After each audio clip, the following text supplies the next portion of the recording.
Kenya's shoreline stretches along sparkling shores of the Indian Ocean. It is home to some of Africa's pristine beaches, vibrant coral reef, and rich biodiversity.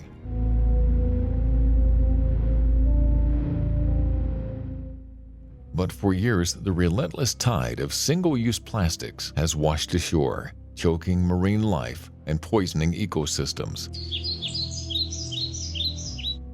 The pollution is not just an eyesore, it is a dire threat to our oceans and the immediate communities.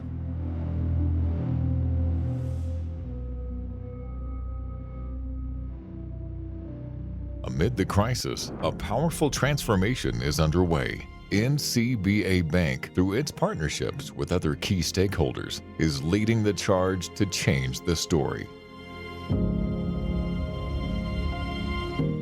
As part of its sustainability project, the bank was at the forefront when nations across the globe commemorated World Environment Day in June 2025.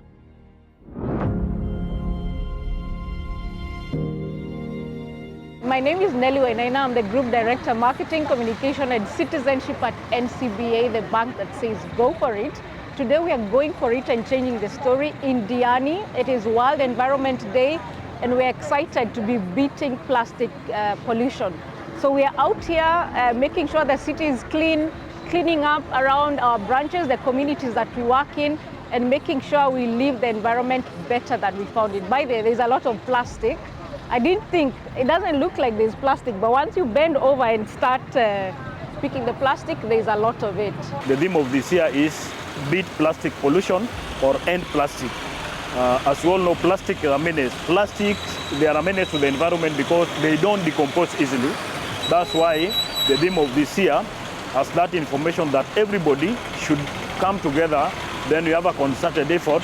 Then we pass a message across the nation, across the globe, across the counties, so that everybody can be aware of the dangers posed by the plastic to our environment, human health, and even the animal health. The main reason why we have chosen to start from Mukunda, this is where the source of the plastic is. Because you can see along here, we have people trading, people are doing a lot of trading here, and in the course of their trading, or in the course of their duty, they interact with those plastic. And sometimes consciously and unconsciously, people do tend to throw them away, either in their plastic in form of bottles, in form of carrier bag, in form of plastic bag, or in form of packaging bags. They throw them away not knowing the danger that they pose. Some of the danger that you can even observe yesterday, it rained all around. But you could see water was flowing everywhere simply because the drainage, the storm drain were clogged. And some of the things that clog those storm drains are the plastic bottles and other plastic products. That's why we saw today, if we start here, this is the place where we're going to get the highest number of people so that they see what we do. And it's good some of them are joining us voluntarily. Chupa ni hasa za plastiki ni zinaleta madhara makubwa sana kwa uchumi samawati. Kama wakaaji wa pwani tunategemea uchumi samawati, na zaidi ni kwamba samaki tunategemea, na ikiwa chupa zinabebwa na maji, mvua zikinyesha chupa zinabebwa mpaka baharini. Hiyo inakuwa na athari kubwa sana katika sehemu hizi za bahari. What is intriguing for me is how much we walk past this plastic and we don't quite see it. We become immune to plastic pollution. But when you start collecting it, in just a small area will be filled more than 6 bags with plastic waste. It's then that it really occurs to you that we really do have a big problem, and that it is important for the community, corporate leaders, policymakers and shapers to come together and make and come up with solutions that look at the entire value chain. So we're talking about from collection of waste to the disposal of the same to recycling, end to end, because the truth of the matter is plastic waste is choking our planet. The cleanup drive also involved members of the community who are key in tackling plastic waste at its source. Everybody wants to live in a beautiful space. You want a clean space. It doesn't matter. Wealth here is immaterial. Irrespective of where I'm living, I want a clean environment. A clean environment gives you peace of mind. It also enhances health. So working with the community is a sustainable way of saying, you know, we have parachuting. So as we come in from Nairobi, we go back. And some members here do not necessarily live in this community. But the ones who live in this community, our intention is to work with them and hopefully begin the journey towards behavior change. So in essence, we are sending the message that, listen, it's in your best interest to manage your plastic waste responsibly, because ultimately this is your home. So really, that really is the main message we are driving. Then for us, when we go back home, we also must be conscious about when I have plastic, when I'm driving in my car, where do I throw, what do I do with that plastic bottle when I drink my water, when I drink my juice? Where do I throw it? Do I keep it in the car and wait to deposit it responsibly when I get home, or do I throw it out onto the road? The bank itself is leading by example, and beyond that, it supports community-driven waste management through its partnership with the Kwale Recycling Center.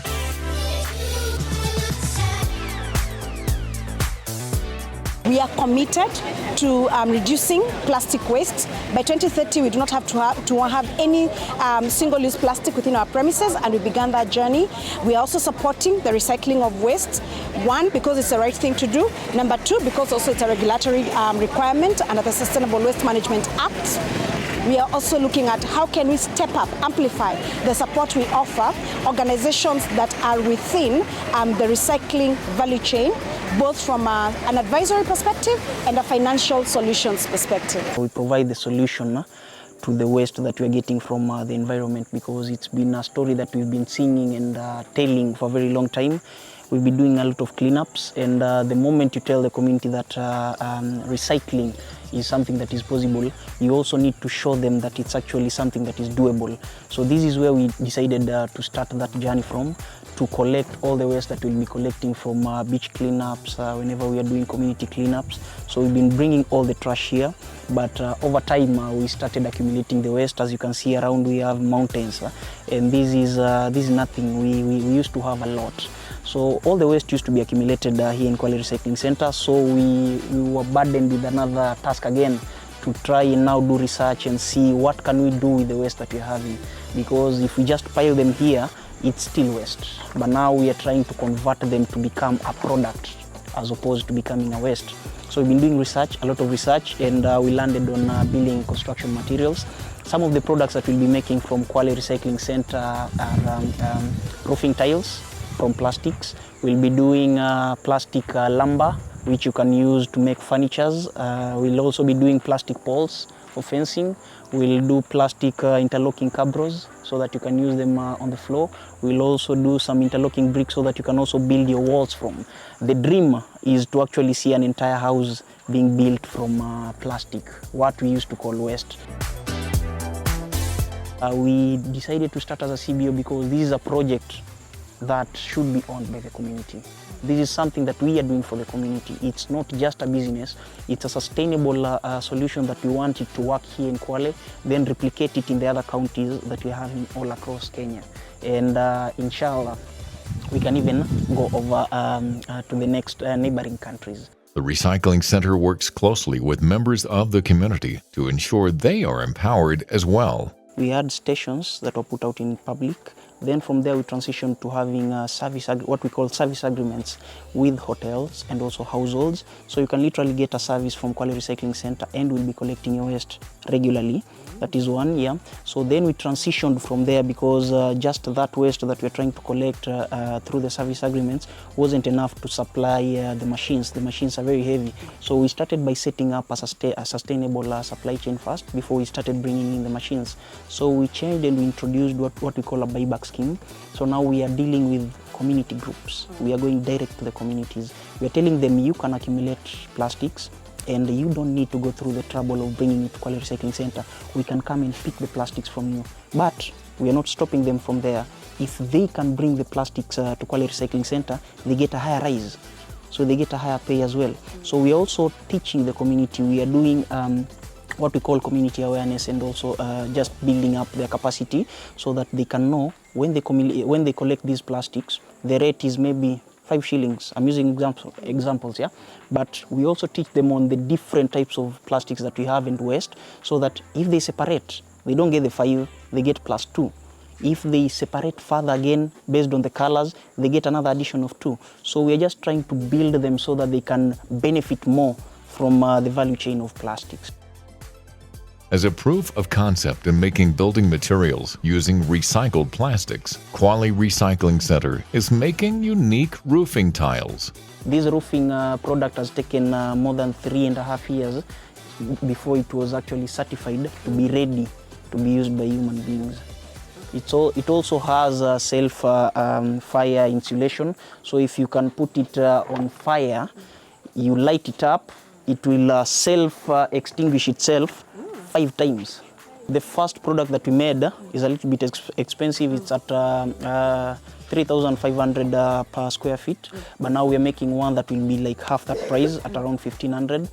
The good thing is that you don't need a ceiling the moment you have that roofing tile. And again, it's cheaper to install. It doesn't need all the heavy foundation that you need to hold the roof. The other thing is that it's long-lasting. Rainwater from it, collection of rainwater is also very sustainable. It is also a very interesting feature. The other challenge that we normally have is leakages from roofs. So we have like a small gutter here. So when they're interlocking, the other roof comes on top of this place. But now, in case we have any leakages in between the tiles, it flows into the small gutter, then flows downstream again. So we are trying to take care of almost everything that we are missing from the normal roofs that we have. So you just clip it here. This is the part. Then it has a clip upper, just to ensure that hiyo paa haiwezi kabebwa hata na upepo. So just press it hivyo. That is done. As we end plastic pollution, what we say at NCBA is a sustainable future starts by doing good today. So we are doing good today to make sure that the environment our kids find will be much better than it is. And we want to get rid of plastics, and especially in the coastal areas where we know when the plastics get into the sea, it affects marine life. And so we really have a duty to protect our community and the environment. When it comes to environmental sustainability, NCBA Bank has a vision that goes beyond plastic waste management. In partnership with Boreka Group, the bank seeks to contribute to the preservation and restoration of Kenya's natural landscapes through the planting of trees. My name is Esther Mutuma. I'm the founder and the Chief Executive Officer at Boreka Group. Boreka is a social enterprise. Our focus is on sustainability and climate action. And our mandate is to make sure that we are working with communities to improve livelihoods. And we're using the natural resources that they have, which is their land. And so what we've done to implement our initiatives includes training the farmers, creating climate change awareness, because we want to make sure that they own the change that they want to see. A lot of the farmers that are impacted by climate-related catastrophes do not understand where it comes from because they do not have the knowledge and the awareness. So through very robust training programs, we have developed an internal curriculum as Boreka. We make sure that they go through a curriculum that trains them on climate change and climate change awareness and the action they can take at the end of the trainings. So we started out in Kitui County. We trained more than 850 farmers in partnership with NCBA Bank. We also have worked with other partners like the Nature Conservancy, and we did some work in Kisumu and Homa Bay counties where we also did more trainings for farmers. And we've planted so far more than 240,000 trees in those 4 counties. And our latest addition is Kwale County, because we are expanding and scaling our operations and activities across the country. One of the commitments we have under Change the Story platform is to plant 10 million trees. And you cannot do it alone. It's actually expensive to plant trees. So we work with many organizations, and one of them is Boreka. So with Boreka, we've managed to plant 180,000 trees since we started working with them in 2023. What this means is we work with a partner that also watches trees grow and not just plant. And we're happy to report that the survival rate of our trees is 75%. So it's a really good partnership. And we are here to change the environment in Kwale and also to plant more trees in the environment. NCBA Bank, in collaboration with Boreka Group, Kenya Forest Service, and farmers, were able to plant 3,000 trees in an effort to align the bank's Change the Story commitment to grow 10 million trees. hasa tukizingatia maeneo ya Kinango ambayo kwamba ni semi-arid na Lungalunga.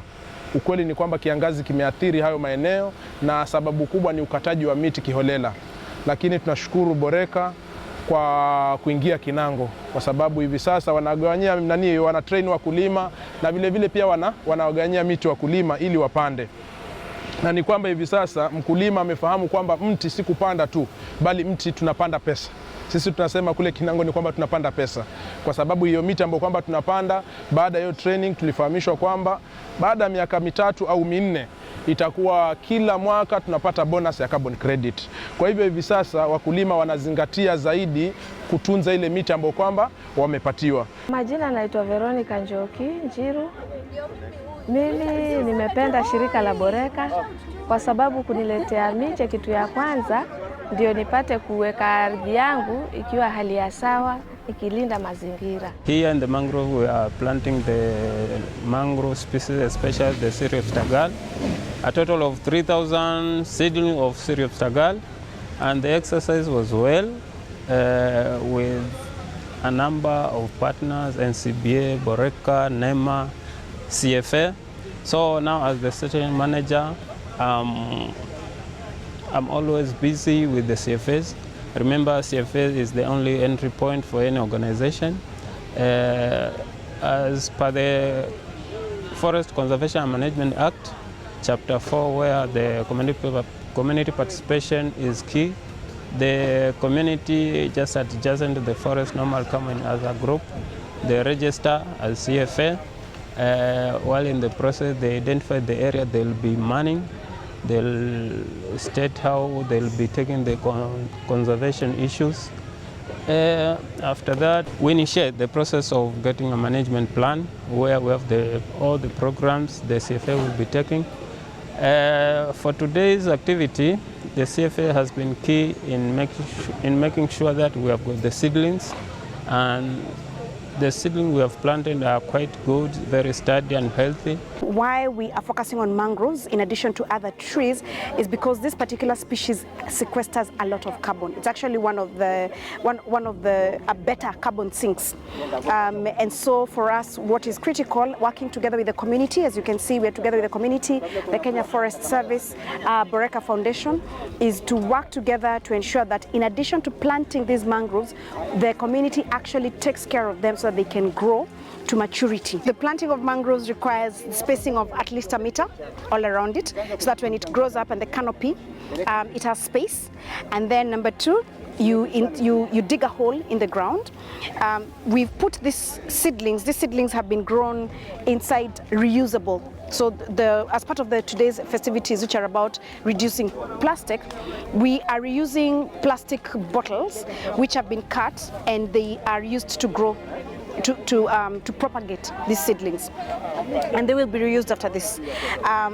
We then dig a hole in the ground, you plant, and I'll demonstrate shortly, and you must ensure that the hole and is the same length. You put in your mangrove seedling, cover it with soil, ensure that it's upright, and then now there'll be regular visits by the Kenya Forest Service and the community around here to ensure that they're growing as they should. As the trees grow, Boreka Group has put measures in place to ensure there is progress and the projects are successful. First of all, we are big on data. So as a baseline, we do a lot of surveys at household level to make sure that we have captured where they are at, even as we start the project, so that we'll be able to measure the impact we've had over time. We also do a lot of follow-ups. We do a lot of land preparation audits, post-planting audits. We don't give them the seedlings and go. We go back to check, did the tree grow? Was it planted? Has it been taken care of? And then we incentivize the ones that have done well by adding more trees to them. So we've taken a more practical approach of making sure that we are monitoring and we are measuring what we are doing. And we want to also use technology, because in this day and age of technology, when you can do drone mapping, for instance, you can be able to calculate your inventory of what was planted. You can do remote sensing technology. You can use remote sensing technology. There's so many technologies and ways to capture data and manage that data. Benefit sharing is at the center of conversations around carbon credits, hence the need to ensure communities benefit as well. We saw the new Climate Change Act, which was signed into law in 2023, and the regulations that came that followed that, and they were talking about the benefit sharing. So now it's by law. It's no longer a choice of whether someone wants to benefit share with the community or not. It is by law that they need to benefit share.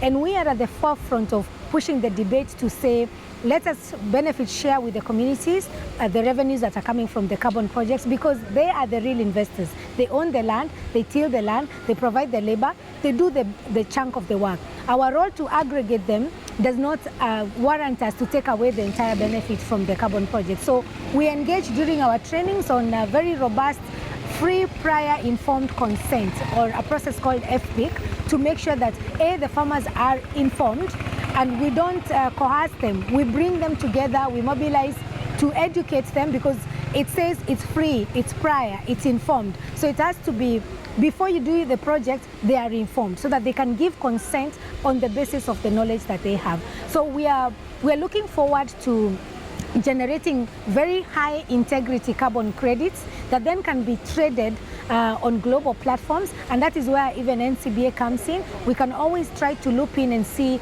amongst their customer base who is looking for high integrity projects that are generating carbon credits that they would want to participate in. As we stand at the crossroads of environmental change, the choices we make today will determine the world we leave for future generations. Every tree planted, every piece of plastic recycled, every action taken to preserve the beauty of our planet is a step toward a sustainable future. If you don't conserve our environment, then there's chances that if the environment is polluted, we are going to contract most of these diseases.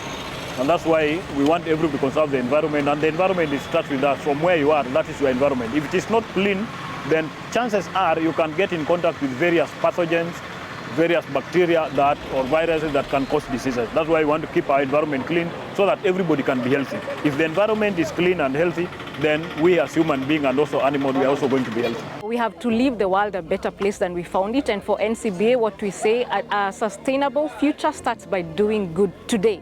And that's why we are here. We want to give back to the community that gives us so much, and also to leave the world a better place for our kids to enjoy. So when they come to the coastal area, we want to make sure they still see marine and the dolphins on this side of the country. We've seen how the world has changed with the geopolitics, the change of leadership at global level, and it really does have an impact on a lot of local institutions. It's for these organizations to step up and say, instead of us doing corporate social responsibility, taking nice photos, what can we do to make sure that we are investing in the environment for the future? Because we'll have a World Environment Day 2025, another World Environment Day 2026, but we have nothing to look back to on what we did in 2025 and take stock of that. Then really we shouldn't be celebrating these World Environment Days unless we have something to say, yes, this is what we did last year and this is what we are doing this year, and so therefore this is what you should be doing next year. So it's to think forward, to plan forward, to be visionary about the impact we want to create, and to change the story and to walk the talk, because you can't change a story unless you're really walking that talk.